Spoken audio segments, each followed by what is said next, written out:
Assalamualaikum warahmatullahi wabarakatuh. Bismillahirrahmanirrahim. Alhamdulillahirrabbilalamin. Wassalatu wassalamu ala asrafil anbiya wal mursalin wa ala alihi washabihi ajmain. Amma ba'du. Izinkan kami perkenalkan diri. Perkenalkan, nama saya M. Reza Anugrah. Dan saya M. Rizky Al-Ghazali. Saya Aksa Karisnova Zuarsa.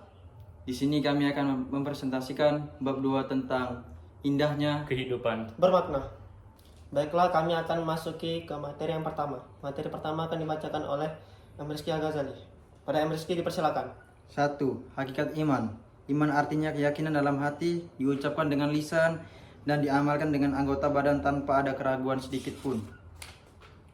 Kedudukan iman lebih tinggi daripada Islam, karena iman mencakup yang lebih umum daripada Islam. Seseorang tidak akan mencapai keimanan yang sempurna hingga ia melaksanakan dan mewujudkan keislamannya dengan perbuatan nyata dengan cara sempurna. Karena itu Allah Subhanahu wa taala menyebut iman dan amal soleh secara beriringan di dalam Quran surah Al-Anfal ayat 2-4. Bismillahirrahmanirrahim. Innamal mu'minuna allazina iza dzukirallahu wajilat qulubuhum wa iza tuliyat alaihim ayatuhu zadatuhum imanan wa ala rabbihim yatawakkalun allazina yuqimuna as-salata wa mimma razaqnahum yunfikun ulaika lahumul mu'minuna haqqan lakum darajatu inda rabbihim wa maghfiratu wa rizqu karim. Sesungguhnya orang yang beriman itu adalah mereka yang jika disebut nama Allah hati mereka dan apabila dibacakan kepada mereka ayat-ayatnya bertambahlah iman mereka karenanya, dan kepada Tuhanlah mereka bertawakal, yaitu orang-orang yang mendirikan salat dan orang-orang yang menafkahi sebagian dari rezeki yang kami berikan kepada mereka. Itulah orang-orang yang beriman dengan sebenar-benarnya. Al-Anfal 2-4. Dalam Islam sendiri, jika membahas mengenai iman, tidak akan terlepas dari adanya rukun iman yang 6, yaitu 1. Iman kepada Allah, 2. Iman kepada malaikat-malaikatnya, 3. Iman kepada kitab-kitabnya, 4. Iman kepada rasul-rasulnya, 5. Iman kepada qada dan qadar, 6. Iman kepada hari akhir. Itulah kriteria amalan hati dari seorang pribadi yang beriman.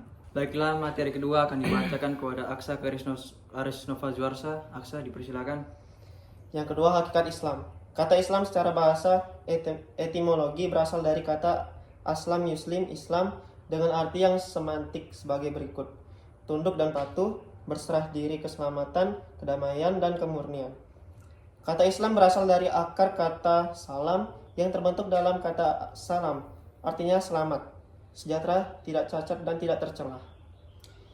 Islam adalah agama Allah Subhanahu wa taala yang diwahyukan kepada para rasul untuk membimbing manusia dari satu generasi ke generasi sebagai petunjuk bagi manusia untuk kebahagiaan hidup dunia dan akhirat. Siapa saja yang menyerahkan diri sepenuhnya hanya kepada Allah Subhanahu wa taala, maka ia seorang muslim yang digambarkan oleh Allah Subhanahu wa taala dalam firman-Nya. Inna dina indallahil Islam wa magtalafal ladzina utul kitaba illa min ba'di ma ja'ahumul ilmu baghyan bainahum wa man yakfur bi ayatillahi fa inna Allaha sari'ul hisab. Artinya, sesungguhnya agama di sisi Allah ialah Islam. Tidaklah berselisih orang-orang yang telah diberi kitab kecuali setelah mereka memperoleh ilmu, karena kedengkian di antara mereka.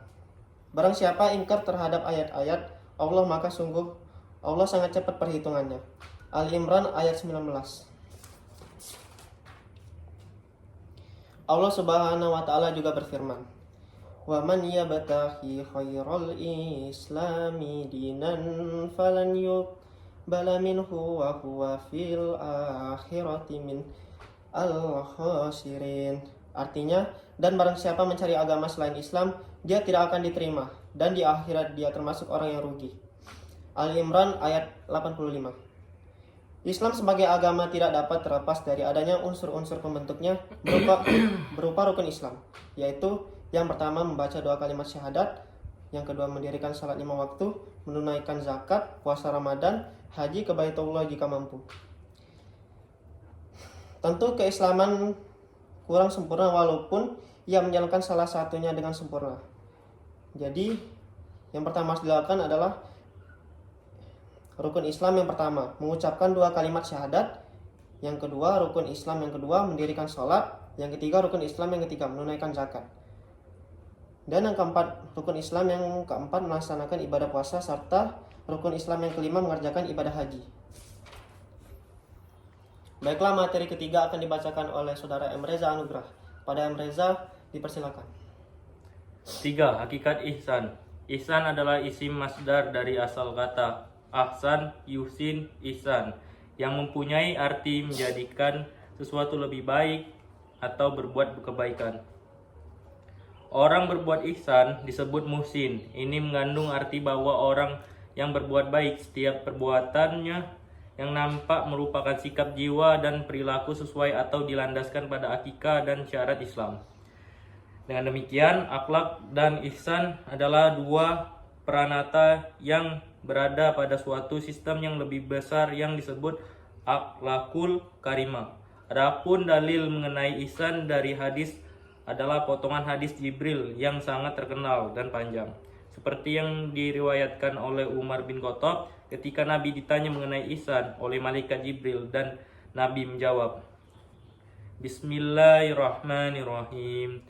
An ta'budallaha ka'annaka tarahu fa in lam takun tarahu fa innahu yaraka. Hendaklah engkau beribadah kepada Allah seolah-olah engkau melihatnya. Tapi jika engkau tidak melihatnya, maka sesungguhnya Allah melihatmu. Ihsan terbagi menjadi 2 macam. Yang pertama, ihsan dalam beribadah kepada Allah Subhanahu wa taala. Yang kedua, ihsan kepada semua pemberian Allah Subhanahu wa taala. Berbuat ihsan kepada semua pemberian Allah Subhanahu wa taala minimal ada 4 hal, yaitu pertama, harta, dan kedua, kedudukan. Materi keempat akan dibacakan oleh M. Rizky Al-Ghazali. 4. Hubungan iman, Islam, dan ihsan. Iman merupakan pondasi awal bila iman diumpamakan sebagai pondasi rumah, sedangkan Islam merupakan bangunan yang berdiri di atasnya. Maka apabila iman seseorang melemah, Islamnya pun akan condong dan cenderung melemah. Contoh dalam realitas kehidupan kita semisal pelaksanaan sholat yang tertunda karena urusan dunia sehingga tidak dilakukan pada waktunya atau malah mungkin tidak dikerjakan. Zakat yang seharusnya dikeluarkan tidak tersalurkan, puasa yang tak terlaksanakan karena alasan lapar, dan lain sebagainya. Perhatikan surat Fatir ayat 32. Bismillahirrahmanirrahim. Summa awrasnal kitabal ladzina astafaina min ibadina faminhum zalimun li nafsihi wa minhum muqtasidun wa minhum sabiqun bil khairati biiznillah zalika huwal fadlul kabir. Artinya, kemudian kitab itu kami wariskan kepada orang-orang yang kami pilih di antara hamba-hamba kami. Lalu di antara mereka ada yang menganiaya diri mereka sendiri, dan di antara mereka ada yang pertengahan, dan di antara mereka ada pula yang lebih dahulu berbuat kebaikan dengan izin Allah. Yang demikian itu adalah karunia yang amat besar. Quran Surah Fatir ayat 32.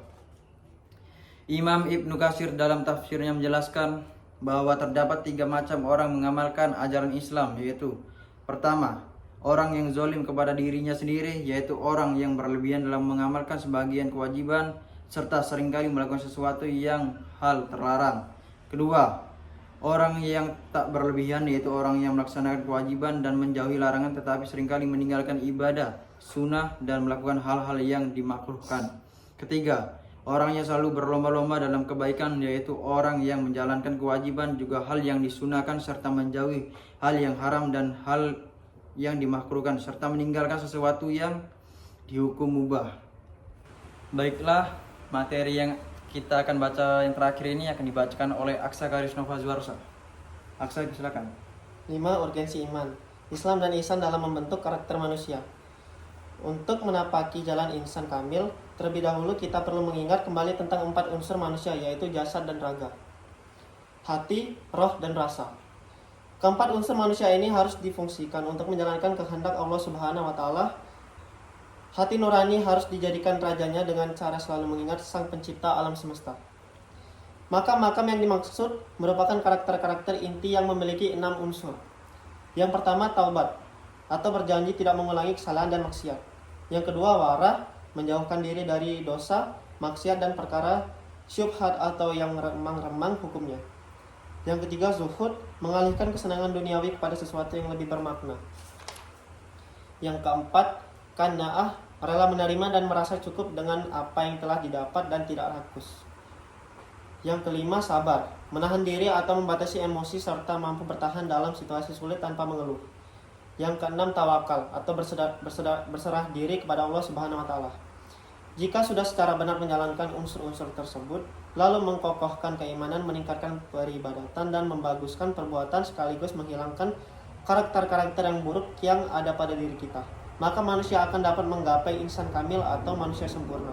Ini sangat dibutuhkan dalam tatanan dunia modern seperti sekarang ini. Baiklah, itu adalah keseluruhan dari materi yang sudah kami paparkan. Materi selanjutnya, rangkuman akan dibacakan oleh M. Reza Anugrah. Pada M. Reza, dipersilakan. Dari beberapa pembahasan ini maka dapat kita rangkum, yaitu pertama, ihsan adalah puncak prestasi dalam ibadah, muamalah, dan akhlak.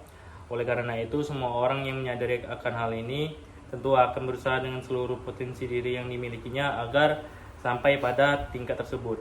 Yang kedua, iman lebih menekankan pada segi keyakinan di dalam hati. Islam adalah sikap aktif untuk berbuat atau beramal.